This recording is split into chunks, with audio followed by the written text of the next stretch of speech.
Merci Madame la Présidente et félicitations à mon tour.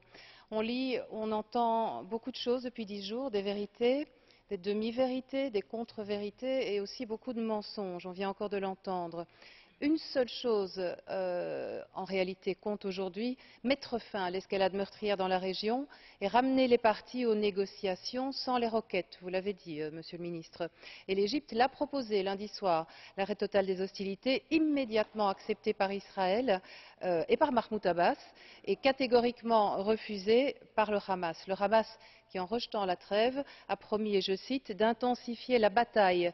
Le Hamas qui continue donc de faire pleuvoir les missiles sur Israël, à Ashdod, à Tel Aviv, à Jérusalem, à Eilat, partout sur l'aéroport.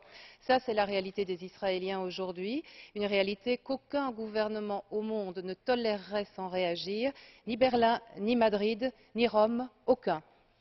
Le sort des Gazaouis est tragique. Ils sont les otages d'un mouvement terroriste qui, depuis 10 ans qu'il a le pouvoir à Gaza, n'a d'autre agenda que la destruction de l'État des Juifs. C'est dans la charte. Chaque victime, chaque homme, chaque femme, chaque enfant est une tragédie, une victime de trop. Mais qui est responsable? L'armée israélienne qui protège ses civils et demande à ceux de Gaza de fuir, ou le Hamas qui appelle la population à ne pas bouger et à servir de bouclier?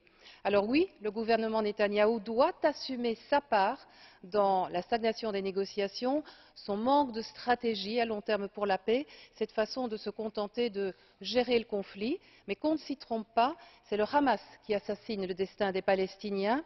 Et à cette tragédie s'en ajoute une autre, une réalité ignoble que nous ne pensions plus voir jamais en Europe, une réalité que nous devons nommer pour ne pas ajouter au malheur du monde.